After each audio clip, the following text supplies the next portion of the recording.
Ce matin, comme je vous ai dit tout à l'heure, je vais vous parler de l'envieux et du jaloux. Eh oui, l'envieux, envieux et jaloux. Et nous allons prier. On peut se lever? Vous allez prier pour moi et moi pour vous. Amen.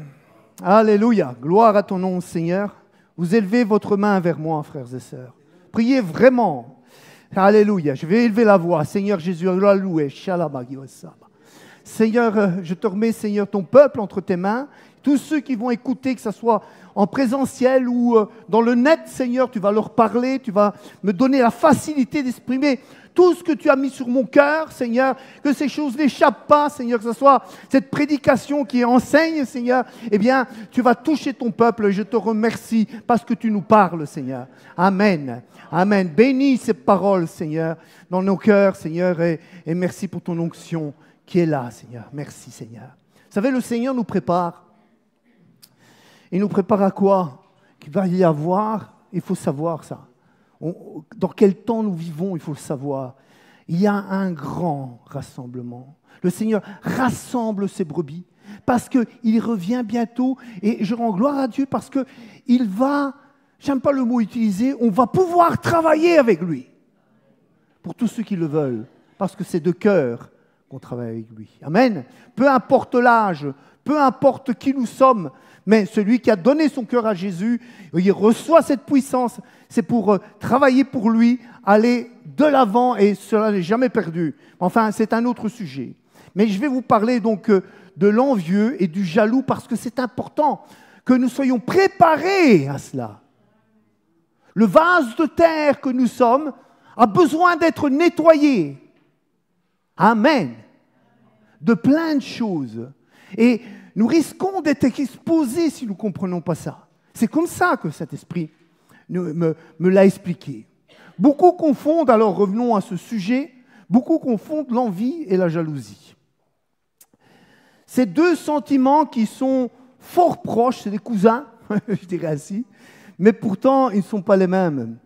C'est important de connaître quelle est la nature de ces sentiments, et ce qui est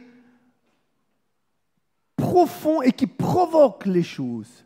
Parce que nous pouvons être pris au piège de ces sentiments et ça va nous faire tourner en rond. Ça va nous faire tourner en rond et rentrer dans beaucoup de mauvaises choses. J'essaie de limiter là-dessus parce que ce n'est pas là-dessus que je vais me mettre, quoique tantôt, oui. La différence entre la jalousie et l'envie. La jalousie, c'est de ne pas supporter de partager ce qu'on possède déjà ou on croit posséder, bien sûr. Hein? Et on veut en jouir tout seul.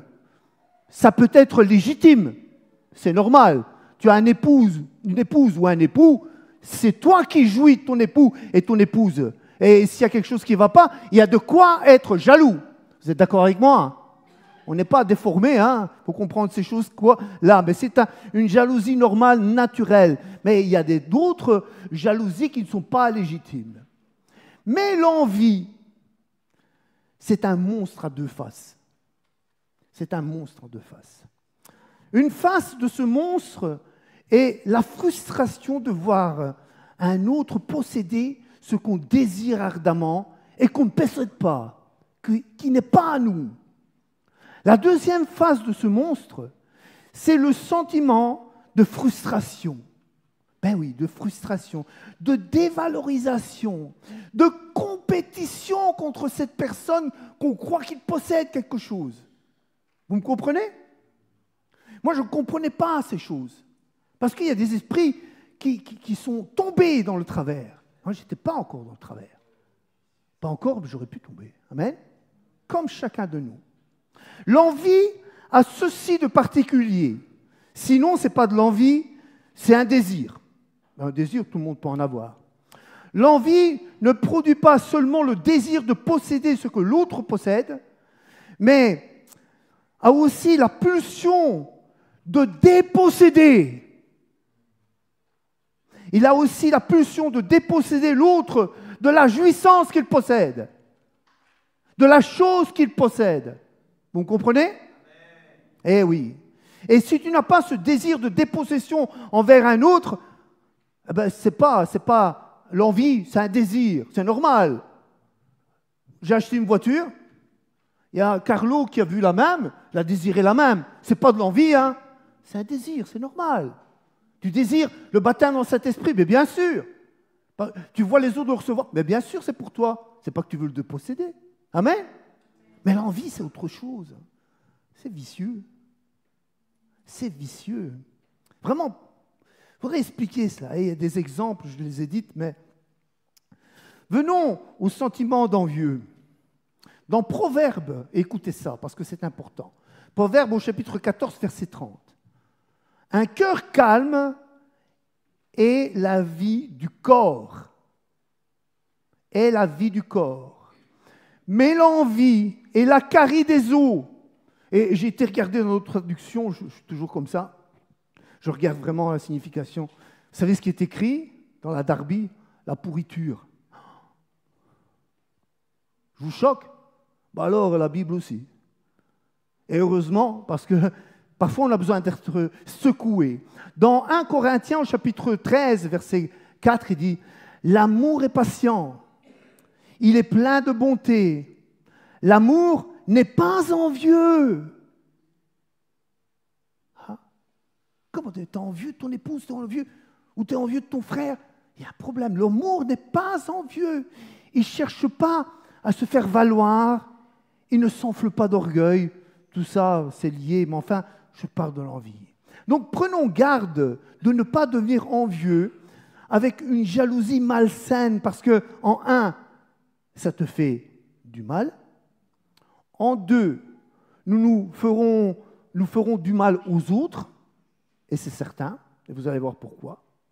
Et en trois, on désobéit au commandement du Seigneur, tu aimeras ton prochain comme toi-même.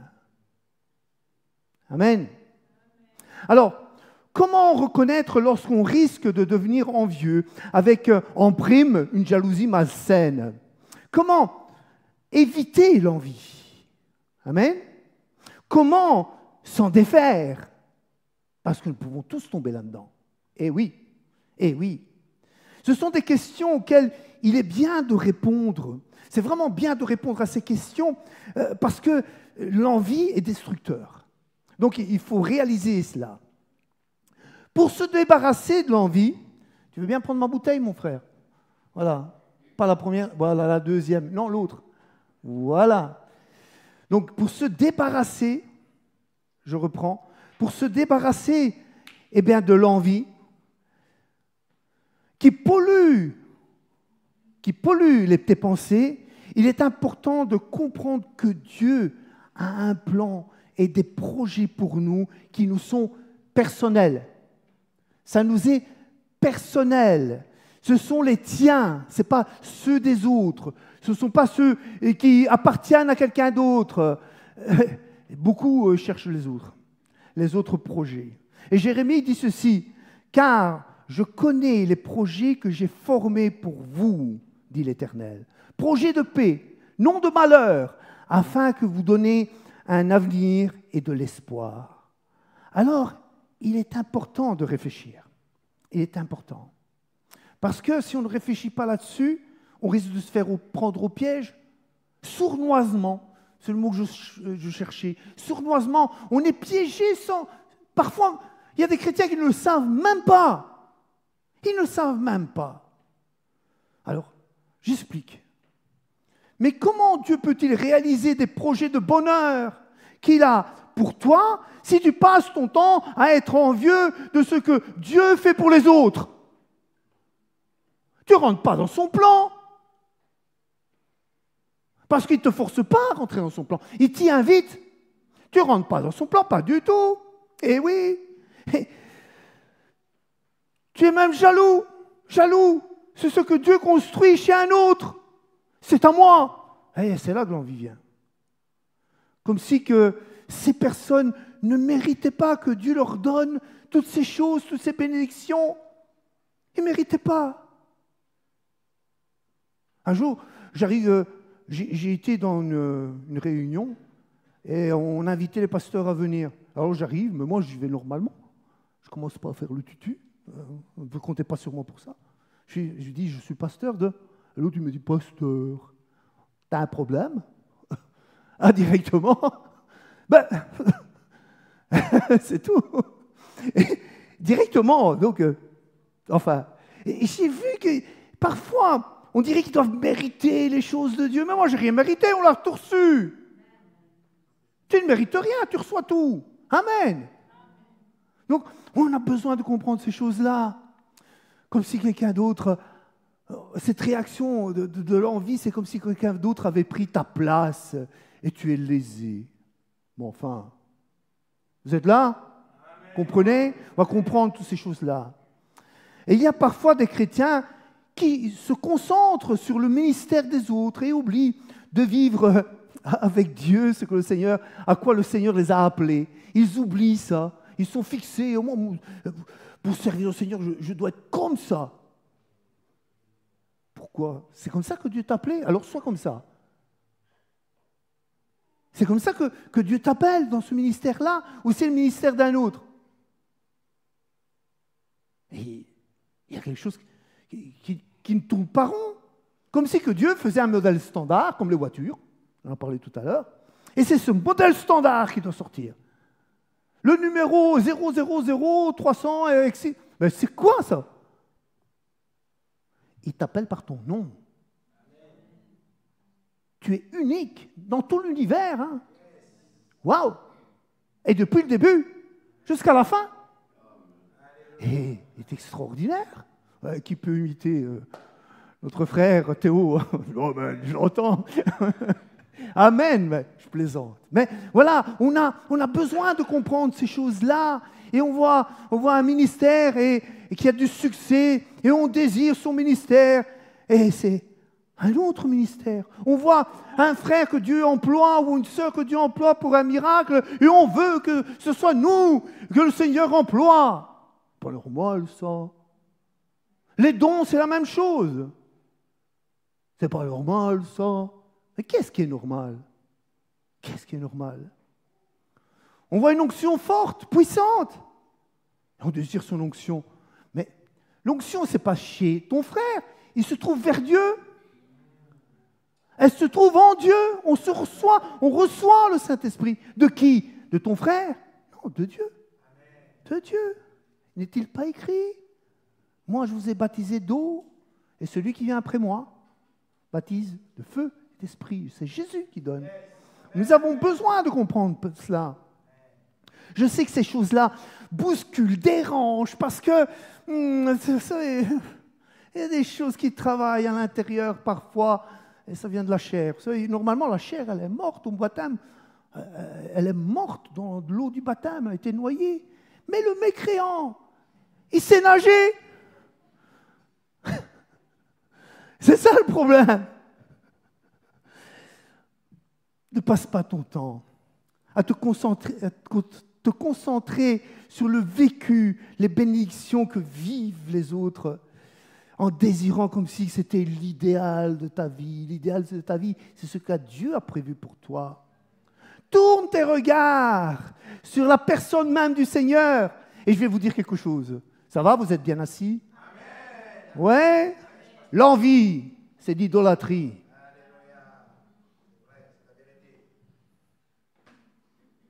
C'est d'idolâtrie, frères et sœurs. Et on peut me dire, mais non, c'est pas vrai, non, non. Et il y a des signaux d'alarme, parce qu'on peut se dire, c'est pas vrai, ça ne me concerne pas, non, non, non. Mais il y a des signaux d'alarme lorsque l'on vit, oui, l'envie te pousse au mal, et tu ne sais plus faire autrement. Et regardez ce signal d'alarme, il est terrible. Il est terrible, il est terrible. Tu ne sais plus te réjouir des bienfaits des autres frères et sœurs qui reçoivent. Quand ils reçoivent un bienfait, tu ne te réjouis plus. Pourquoi?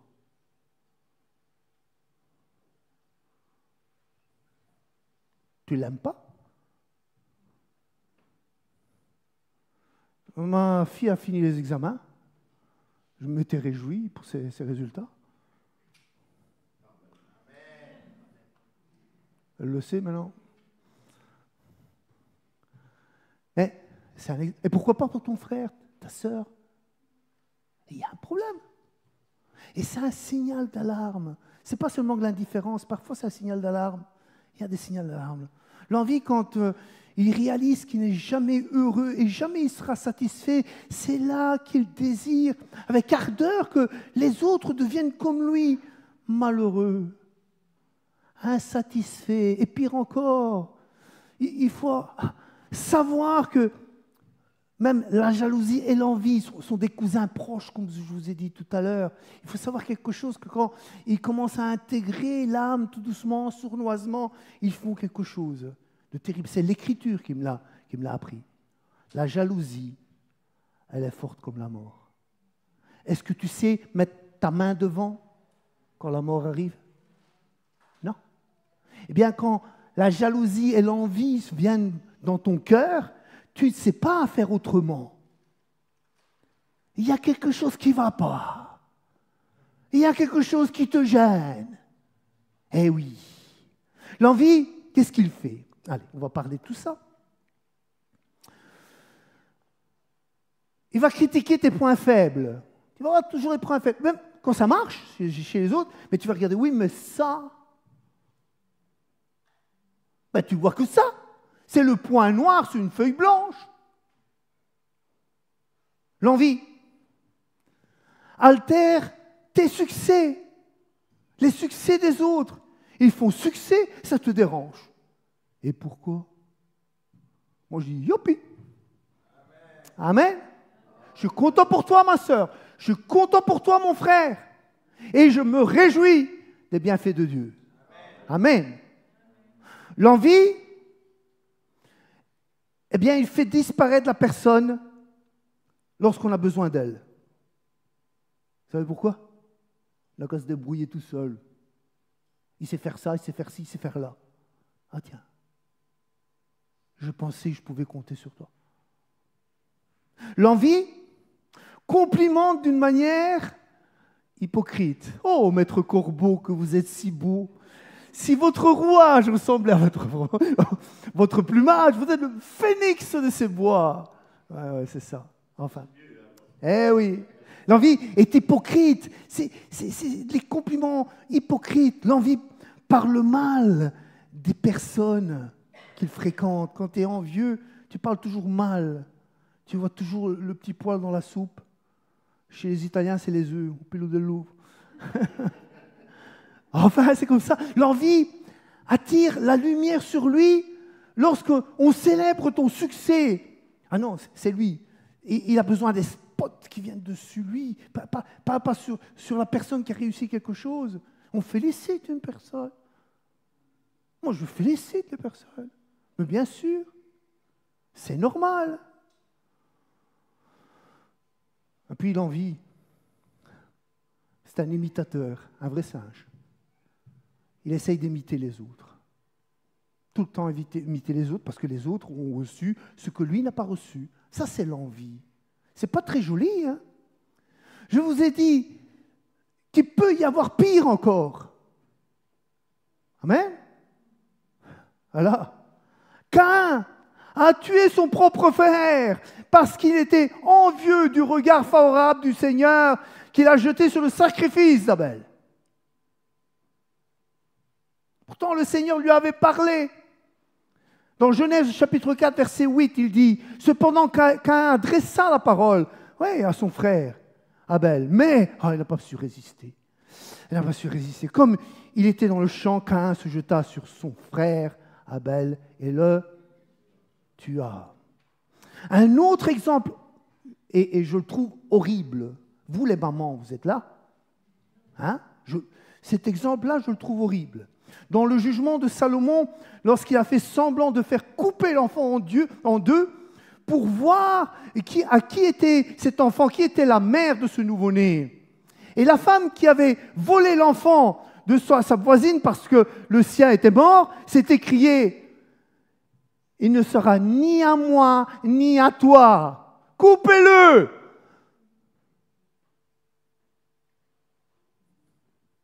Ben, je vais vous le dire. Le monstre qui a fait parler cette femme, c'est l'envie. Une maman qui écrit ça, n'a-t-il pas ses tripes qui remontent?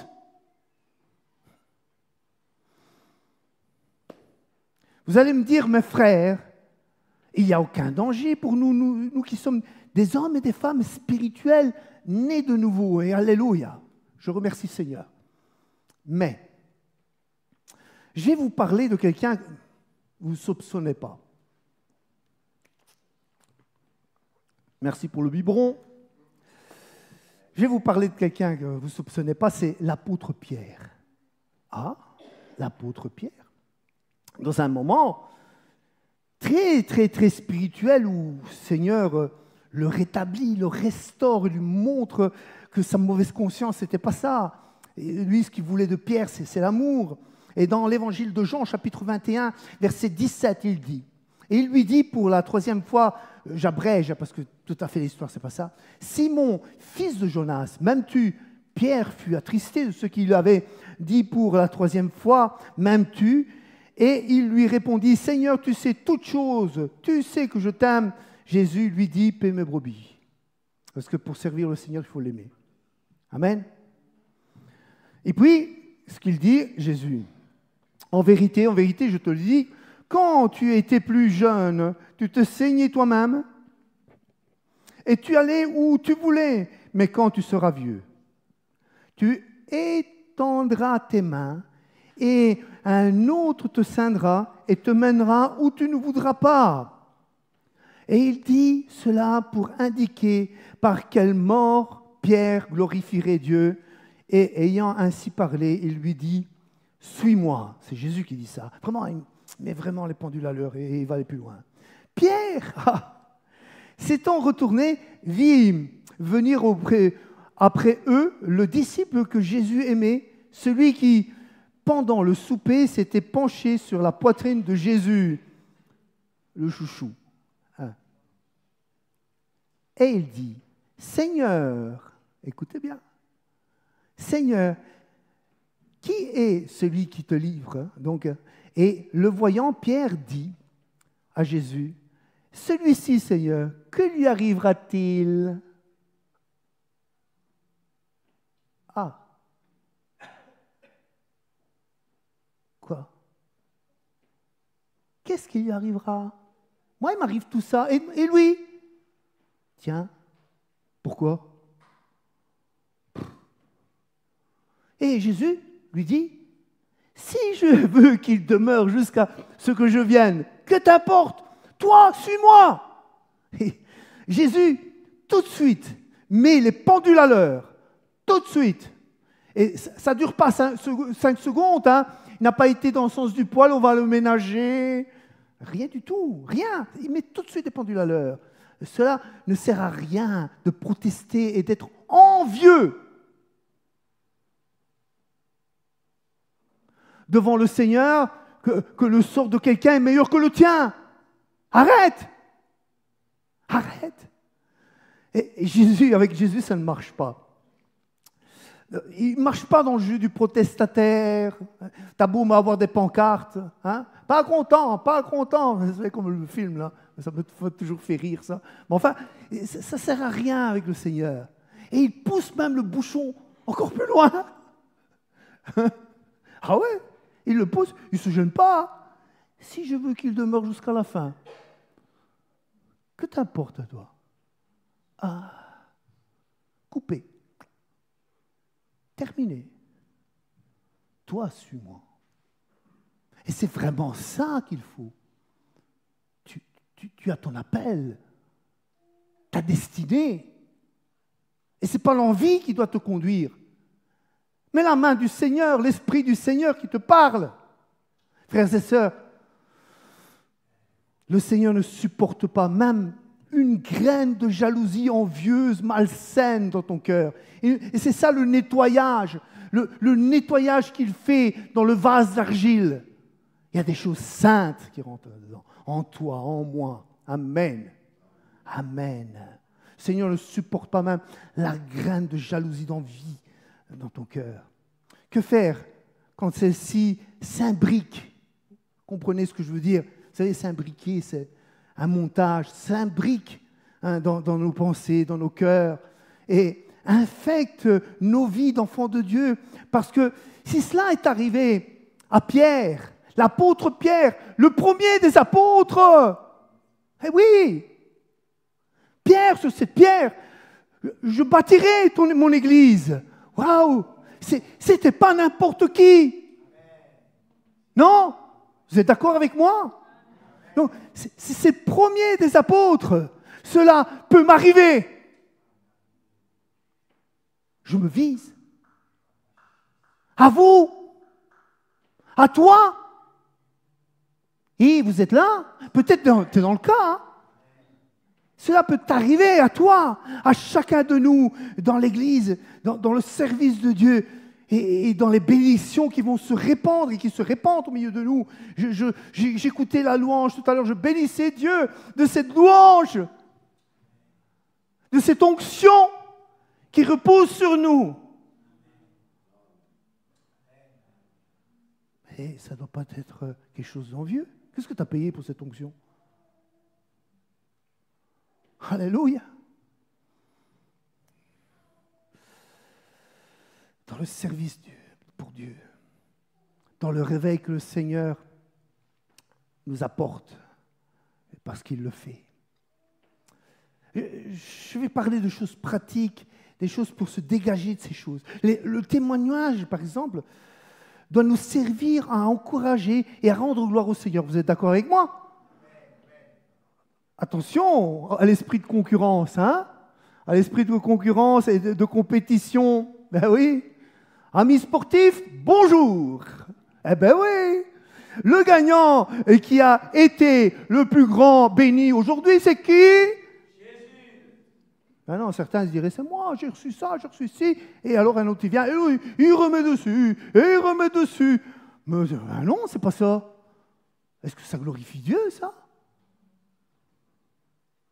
Le Seigneur a fait ça pour moi. Et je vous encourage à faire la même chose et à recevoir la même chose. Amen.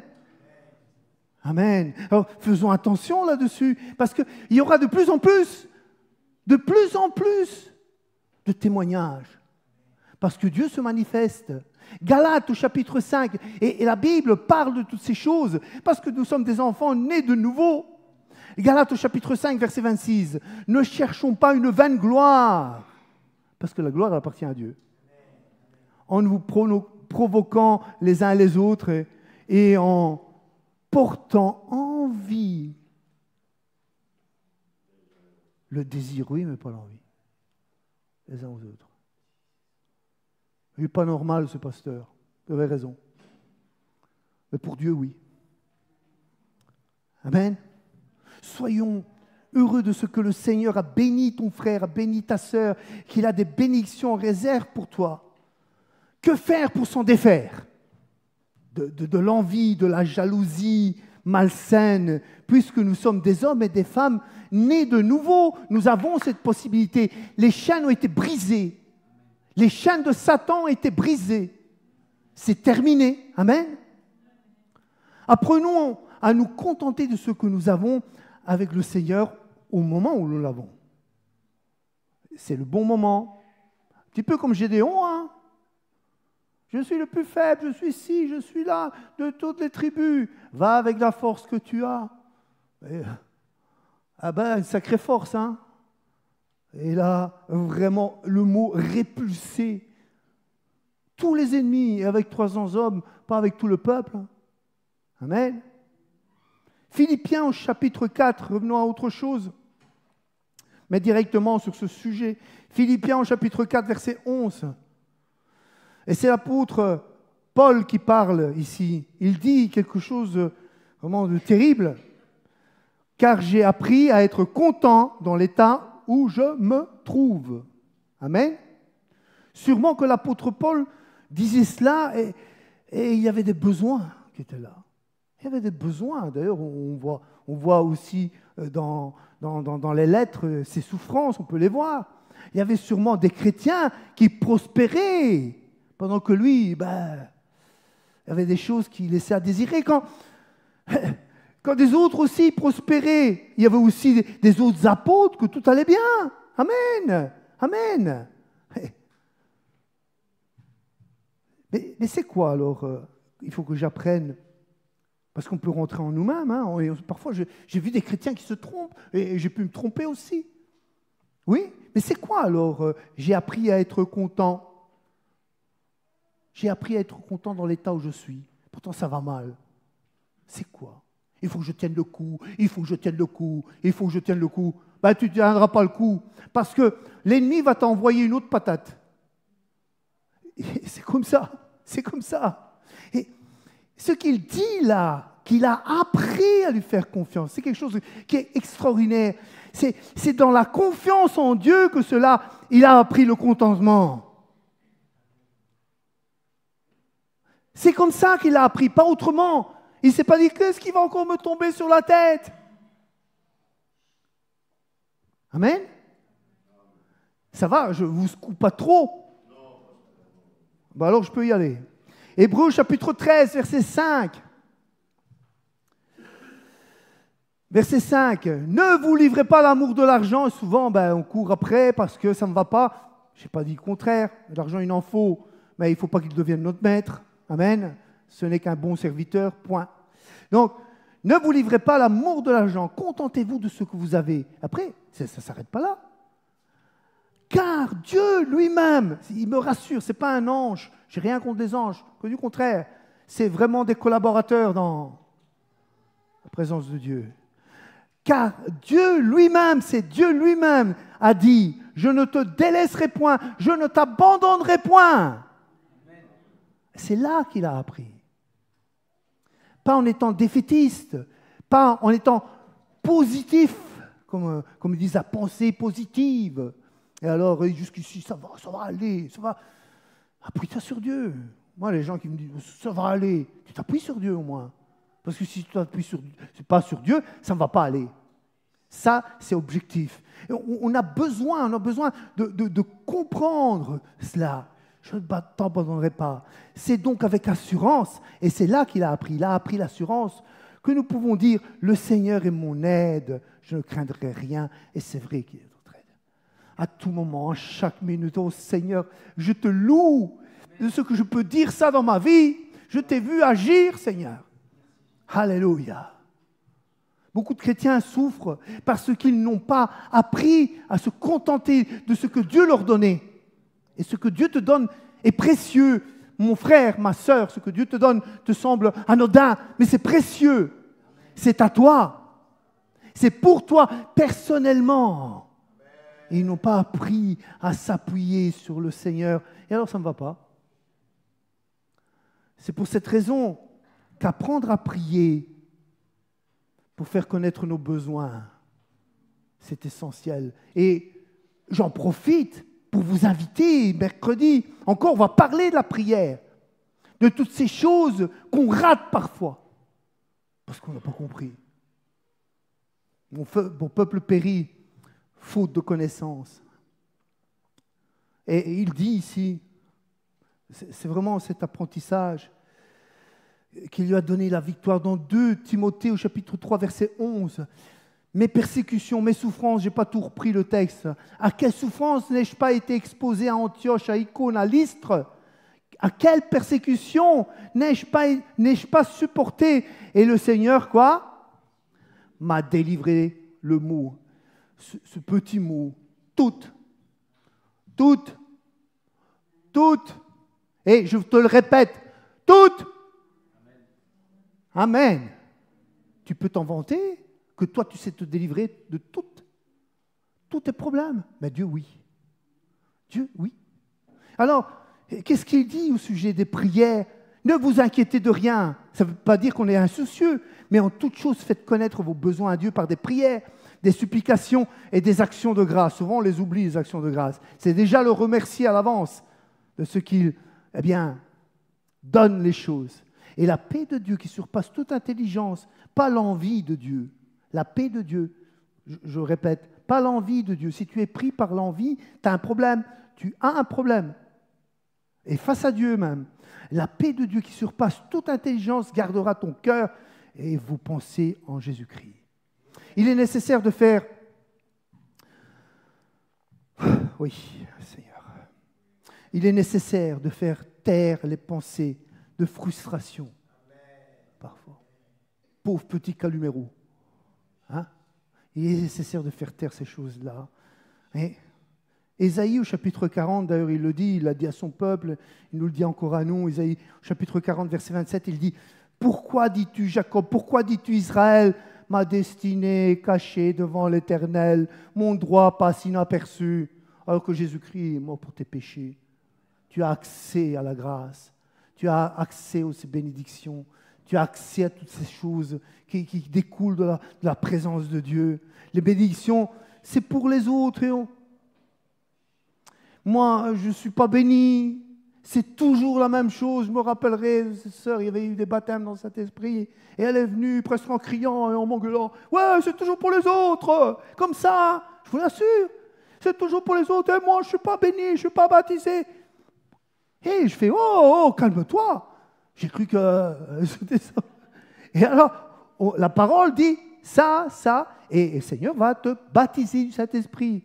Maintenant, cet esprit me dit, elle va tomber. Mets ta main, écoutez. Je mets ma main comme ça. Au nom de Jésus, reçoit l'esprit. Bon, elle tombe. Et j'ai vu une personne qui pesait assez lourd. J'avais l'impression qu'il y avait une serviette sur mon bras. Et elle était baptisée. Je lui ai tombé dessus. Tu veux? Tiens! Ben non, on ne me donne pas une gifle. Hein, mon frère, tu ris pour rien, parce que ce sont des réalités d'Esprit de Dieu qu'il veut pour toi aussi. L'esprit est éveillé. Alléluia. Il est nécessaire de faire taire nos pensées. Pourquoi dis-tu des bénédictions? Encore un peu, ça me fait penser à un film avec le violon. Enfin, arrêtez vos violons. Arrêtez, allez vers celui qui vous aime, parce que l'envie, ne choisissez pas l'envie, ne nourrissez pas l'envie, les pensées de défaite, et alors que tu as la victoire, faute de bois, le feu s'éteint. Amen. Si tu ne nourris pas ces mauvaises pensées, ça va s'éteindre. Amen. Si nous sommes envieux sur un frère ou une sœur, repentons-nous. C'est un péché. Non? Demandons pardon au Seigneur. Interdisez-vous de regarder cette frère et cette sœur de mal œil. C'est comme ça qu'on dit en français. De mal œil. C'est-à-dire on regarde de travers, voilà. Voilà. Il y a 2 langues dans ma tête. Même 3, mais enfin. Et interdisez-vous de regarder cette frère, cette sœur de travers, que du contraire, bénissez-le, bénissez-la, priez pour cette personne, aimez-la. Ça a des soucis, aimez-la. Amen. Même si elle n'est pas très aimable. Et il y a des gens qui ne sont pas très aimables. Je ne veux pas dire qu'on ne sait pas les aimer, mais ils sont désagréables. Et alors? Tant pis. Au contraire, lorsque vous leur apporterez de l'amour, ils vont changer. Parce que l'amour de Dieu est dans votre cœur. Et la chose est différente. Faites-vous aider s'il le faut. Parce que parfois, il faut récurer. Hein. C'est comme ça. Débarrassez-vous de ces mauvais sentiments instinctifs. C'est instinctif. J'ai un petit chat à la maison. Alors, mon épouse, elle va toujours sur mon épouse. Après, moi, je suis la roue de secours. Enfin, voilà. Et un jour, mon épouse prend un bébé. Tout de suite, le chat est venu. Il était jaloux. Ah, ouais. Le petit poupousse. Mais enfin, maintenant, il aime les enfants, pourtant. Mais on a besoin de se débarrasser de ce sentiment. C'est pour ça que j'ai utilisé le mot instinctif. Mais on n'est pas des instincts. On est rempli de l'Esprit de Dieu. Amen. Amen. Alors apprenons à rejeter, que l'équipe de louange vienne, à rejeter les pièges destructeurs de l'envie et cette jalousie malsaine. Parce que toutes les conséquences de ces mauvais sentiments peuvent nous priver de grandes bénédictions qui t'appartiennent. Elles sont à toi, pas à un autre. C'est ton onction, c'est ta bénédiction. Amen. Ils peuvent te priver de ta destinée que le Tout-Puissant a prévu pour toi. Je dis bien, j'ai bien choisi le mot, j'ai dit Seigneur, ce mot, j'ai mis Seigneur, que le Seigneur a destiné, et il y avait quelque chose là-dessus, Seigneur, ça n'avait pas. J'ai dit Seigneur, c'est quoi alors? Tout-Puissant, pour te dire qu'il peut tout. Amen. Le Tout-Puissant a prévu pour chacun de nous. Alors, que le Seigneur devienne le point central de ta vie, et pas les autres.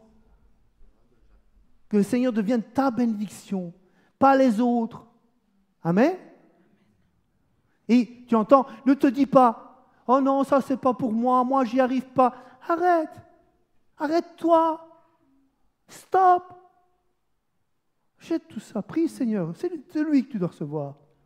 Alors, les œuvres de Dieu que Dieu a préparées d'avance pour toi, tu les accompliras et ils seront une réalité dans ta vie.